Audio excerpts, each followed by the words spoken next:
So we are going to wrap up with some technology for diagnostics and management. So a very fun part where we get to talk about some of our favorite tools to use for these types of things, and also invite you to put your favorite tools in the chat too. And that way, if we don't cover them, maybe because we're just gonna, do a little sprinkling of some of these great resources. But there are lots of other great ones out there. So I invite you to kind of put in the chat your favorite tools, as well as talk about a few of our favorite tools. So the first thing that I'm going to talk about are some tools to help with identification. So there are a lot of great kind of smartphone-based tools to help with ID in the field. These can really vary. I mean, you know the power of the smartphone in your pocket. So you could be looking at videos and websites, but even if you don't have internet access, you'll be able to access a variety of apps that vary. And some of them are kind of more like the book-like apps. So they might have like a book's worth of content on your phone, or maybe they connect you really accessibly to resources on a website somewhere. So one of the guides that we just talked about today, the field guide for identification of invasive plants in southern forests, you can find an app for that. And then others are kind of like you brought your dichotomous key with you. You brought your whole tree ID book with you. So Virginia Tech has a great tree ID app, VTree. That's, it's a whole full dichotomous key basically for anything you could see. Now you've still got to go through and identify those things yourself.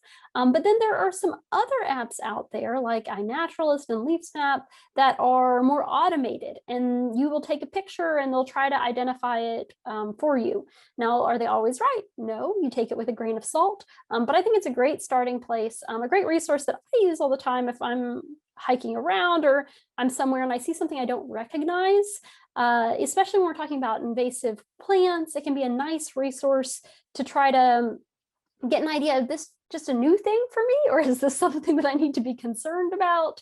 Some starting places for future kind of conversations there. And not only for my use, but I really recommend it to people if I'm working with landowners or members of the public. It's just this great starting place for them to learn. And many of them have this social aspect too, so they can kind of work with other people who are interested in the same things.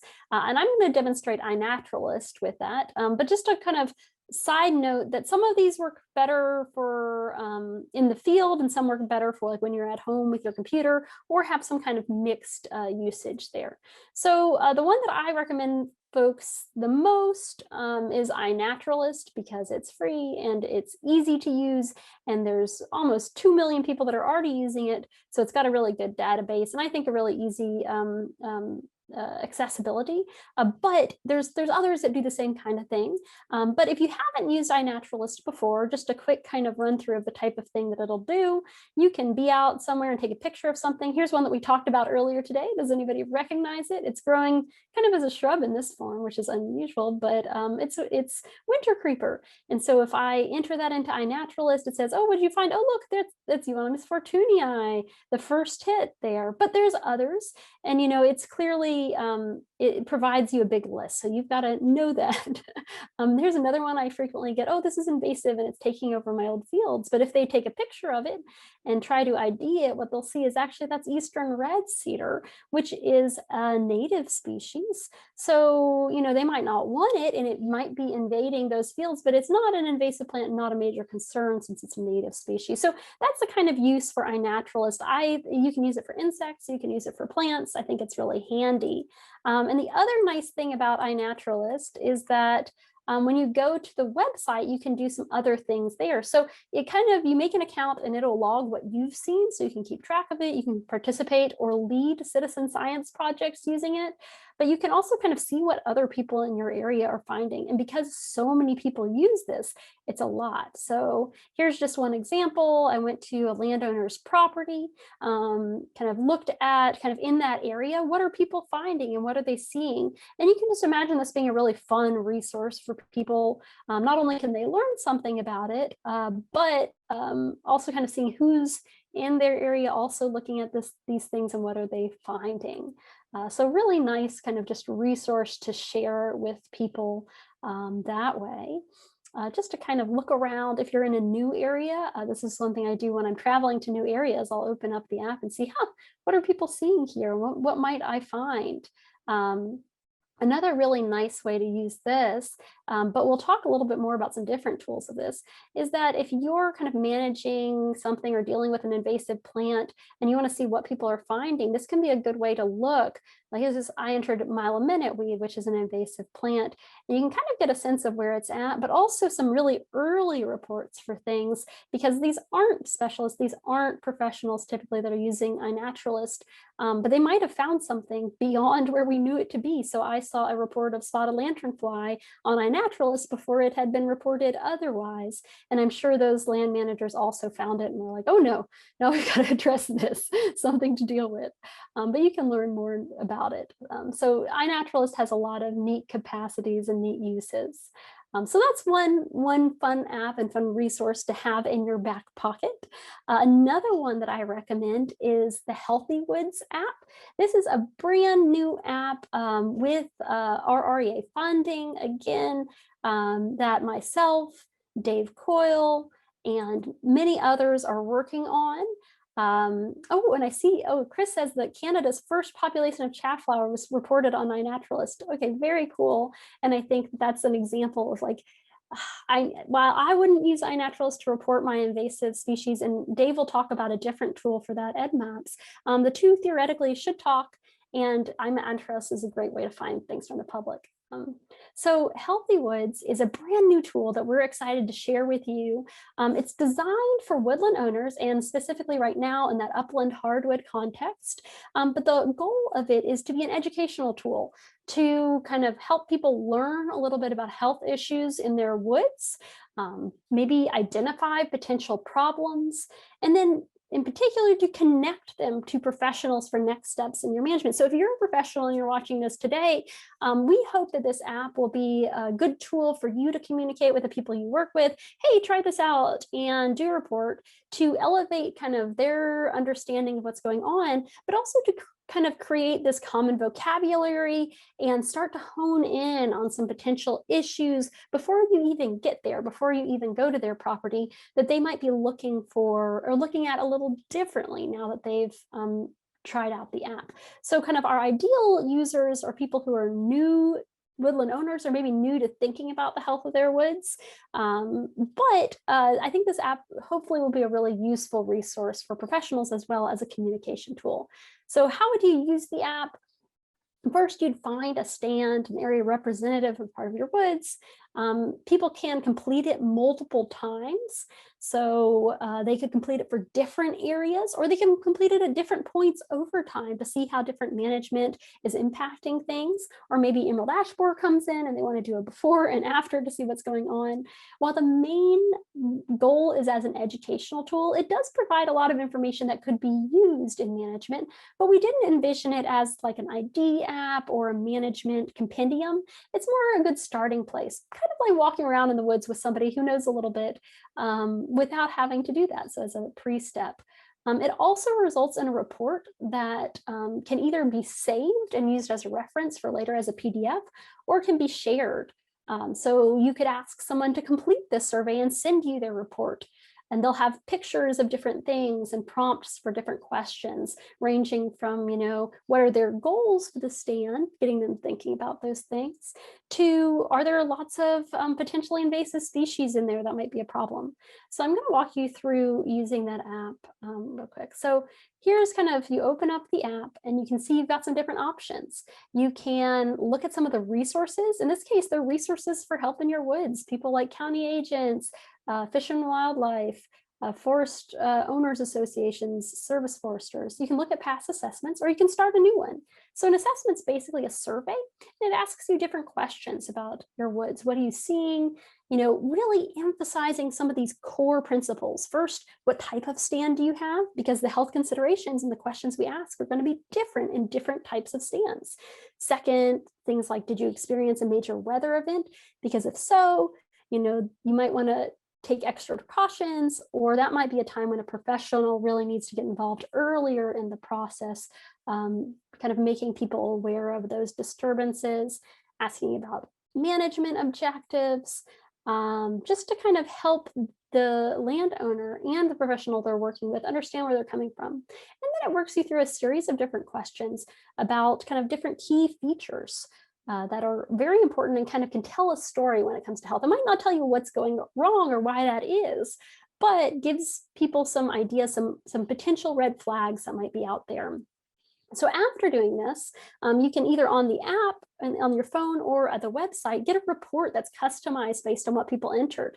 They'll get a rating, red, yellow, or green based on some of those things, and also feedback based on each of them. Those yellow boxes are kind of some feedback that we've created for them based on what they've seen. So with that, I also want to share this kind of brief video that one of our partners at Ohio State University developed using the app, and you can kind of see how this works in one context. Let's see if I can pull this up. Can everyone see this and hear this? So again, we partnered on this with specialists across Hi, my name is United Kathy States. Smith. I'm the Extension Program Director for Forestry in the School of Environment and Natural Resources at The Ohio State University. Today, we're going to utilize the Healthy Woods app and take a look at the Smith Farm. The farm contains approximately 80 acres of woodlands, and in the early 2000s, when we were assessing for emerald ash borer, realized that at least one large section of the property was 60% ash, making management decisions a little more difficult. As you can see from the photo, here in the bottomland area adjacent to the creek, almost every large-sized tree is ash, or was ash at this point in time, but it was an overwhelming thought process when you stood here and looked at all of the ash trees that emerald ash borer could impact. Utilizing the Healthy Woods app, we took a look at the property to see what the health condition was of the woodland. From here on out, we're going to address some of those questions, and you can see the answers we gave, and then we'll talk about the output. One of the questions that's asked is, have you had a harvest?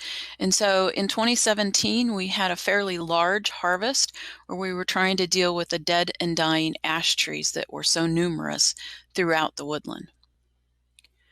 2 years later, you can see some of the young vegetation coming in from the canopy gaps that were created from that 2017 harvest.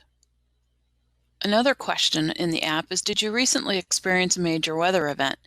Answering it last year, I said no, but this year we would have had to say yes, as last week's heavy winds took down more of the standing dead ash that were not removed in the 2017 harvest. The app also asks what your primary objectives are for the property. One of ours is definitely wildlife, as we have a nice variety across the property. An example of some of that variety includes the pileatids that we have in and amongst the forest canopy. One of our other woodland objectives is timber. Timber is that tool in the toolbox that allows us to manage for wildlife, for recreation, and any other objectives we may have for the property. One of the questions in the app is also, do you have any exposed or disturbed soil? Here's a picture from right after the harvest, that following fall, and you can see that there's a good amount of vegetation on the forest floor. So really not an issue for exposed or even really disturbed soil at that point. Another question in the app is, do you have a significant amount of ground cover? My answer for that would be in places. Kind of depends on, it's thicker in some spots and thinner in others, but there's definitely a variety, including invasive species. As you can see here, this is one of the huge canopy gaps after we harvested ash, and there's a real mix of vegetation on the forest floor between ferns and brambles and invasive species. Unfortunately, garlic mustard is probably a dominant forest floor species at this point and seems hard to keep up with. So it's definitely one of those areas that we need to work on. Another ground cover I have in some sections of the woods is poison ivy. It's a carpet of poison ivy in some spots. Another question in the app was, do you have tree species left after the harvest? And then you're asked to provide info on what's there. So elm is definitely one of ours. We have both red and white elm or American elm. We also have a couple of species of maple between red and sugar, depending on where you are, closer to the creek, up on higher ground, but both of them are there in fairly large quantities. Scattered throughout the woods are a few red oak and quite a few American beech.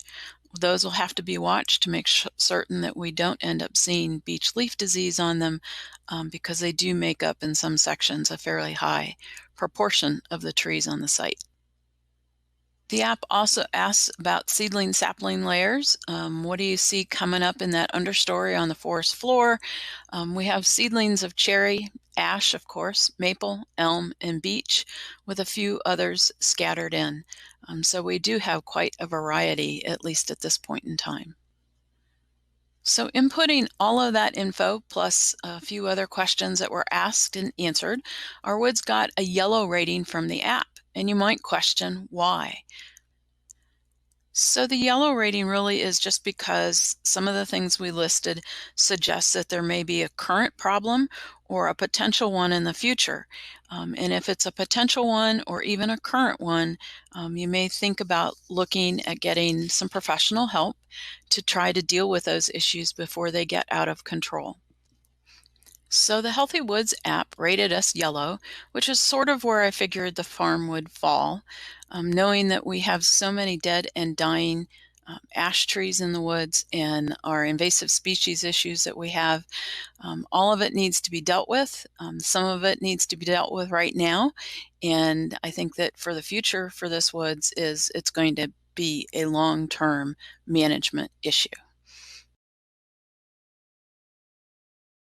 Great. So again, that was a video from one of our partners on the Healthy Woods app. That's from Kathy Smith at Ohio State University.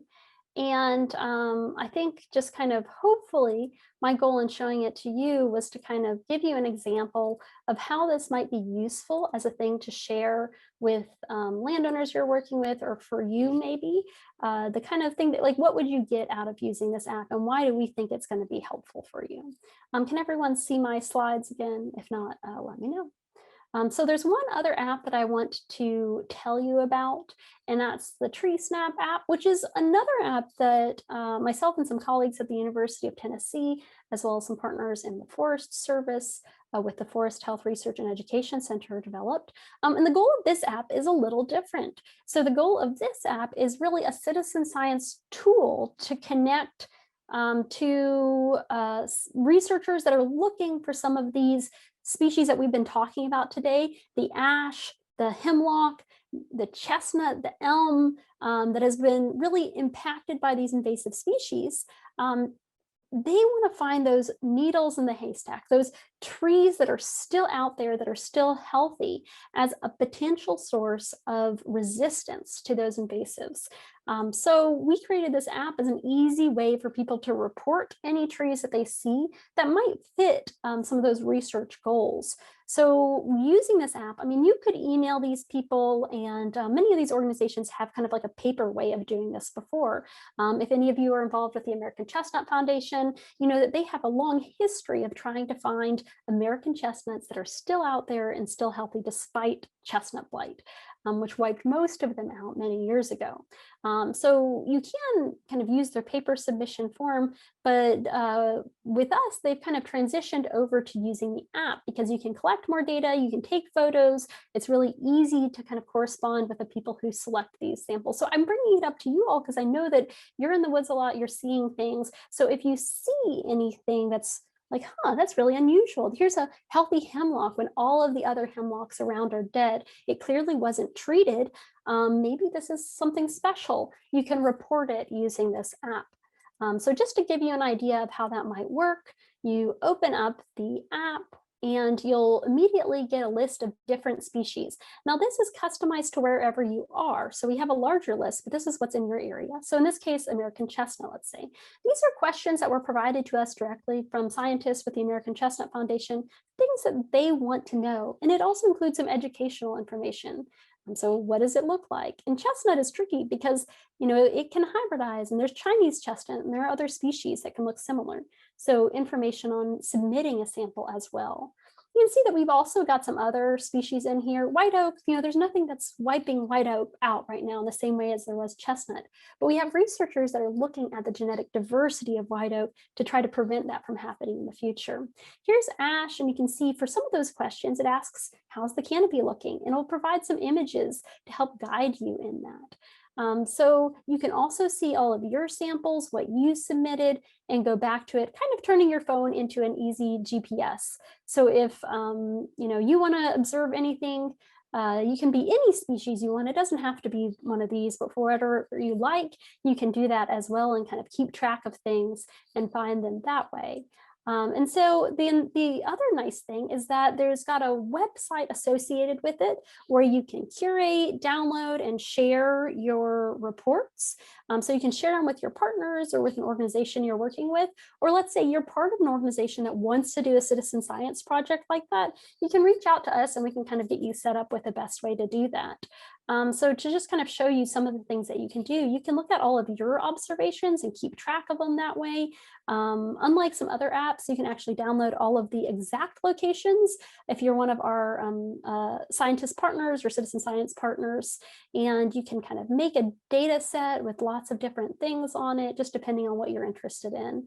You can manage collections and you can download those, you can share them, you can export them to whatever else that you're using.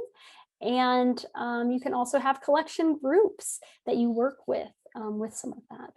So we've tried to make it as easy as possible to deal with this data downstream, as well as collect and submit the data. But we really encourage you, if you find anything like an ash, when all of the other ash trees are dead and have been dead for several years, the specific definitions for that lingering ash and what qualifies, we drew from our partners with the Forest Service at the Northern Research Station, Jennifer Cook and others that have this awesome program going, looking for trees that have natural resistance to emerald ash borer and trying to breed them, which I think is really exciting.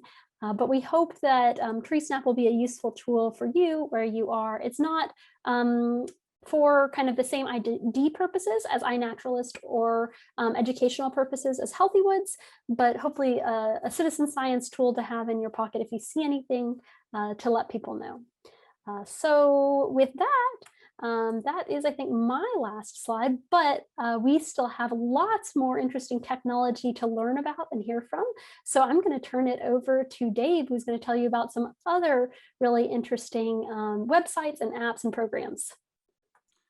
Thanks, Ellen. Yes, this is more or less part 2 of what Ellen was talking about. We'll just continue on here. Now, there's a lot of us on here that are educators, and just so we're clear, social media and technology is not the only way to do your job, right? This is one part of the toolbox. Clearly, things have changed in the last 12 months or so in that, we used to have a big emphasis on in-person things. I think anytime you're in forestry and forest health and tree health, there's a lot to be done with being out there and showing people what they're seeing. That said, things have clearly changed at this point. We're not sure at what point we get back to all the in-person stuff, but the social media and the apps and the online stuff in general, it's a part of the toolbox, right? It's a part of what we do. You can do things via the written word, some of the electronic stuff, the in-person. So when we talk about social media in particular, there's a lot of different platforms out there. And admittedly, I am not the most tech savvy, but I know enough about a few of them. Some of these things, I have no idea what they are. I'm sure our kids will tell us at some point. But for diagnostics and management, I tend to focus on 2 primary social media apps. I use Twitter and Facebook quite a bit. Before we go any further, I fully acknowledge these things can be a cesspool of garbage. I get that, right? And I think the important thing to remember, if you're using some of these electronic things for your work is, you have control of who you follow and where you go on here. If you don't want to look at all the political garbage, you don't have to. You just have to select for that in the settings or by who you follow, that type of thing. So that said, Twitter is an amazing thing for knowledge. There's a lot of really, really smart people out there. There's a lot of really good accounts that put great images and diagnostics, and they explain what you are seeing. I think this is, for me, is one of the best things about Twitter is if I have a question on one hand, I can put some pictures. This is what I've seen, blast it out there. And generally within 12 hours, I've got the answer, or at least I know where to go next. So it's one thing I would encourage, especially if you're in the business of trying to figure out what things are and identify things. Hashtags are a great thing to use. This just acts as a flag for anyone else in there. If you might not follow everyone that does the same thing you do, but if you click on that hashtag, it takes you to all those other posts that are similar, that have that same hashtag in there. The key, and I mentioned this, the key is following people that know what they're doing and that put content in there that you want, right? So you got to find the people that do the forest and tree health, and you can do that by looking for those hashtags. Go for the hashtag forest health or hashtag invasive species, and you will find people like Ellen and people like Dr. Wyndham who put great pictures of these things on there and explain what they are and why they are. So don't write it off because it's social media, and all social media is garbage. Yes, some of it is, but not all of it is. There's a lot of really good content out here, so I would encourage you all to give it a shot. Facebook, same way. You can control what you see, one of the pages, and which pages you belong to, right? One of the things we have done the last, several years now is we've got this Southern Forest and Tree Health Diagnostics page. This is a free Facebook page. You do have to have an account, but once you have an account, it's free to join. And it's a page where we encourage folks to come in there and tell us about their problems. Anyone can post a picture of your forest or tree health issue. It is moderated by a group of us forest health professionals. We check it every day, sometimes more than once a day. And we try to provide answers for folks. The goal is to save those site visits, right? There's a lot of things out there that we can diagnose with just a good image, some descriptions. There might be some follow-up communication in the chat there, but we can usually get a lot of these things answered without having to have someone come out and see what's up, without having to send a sample in.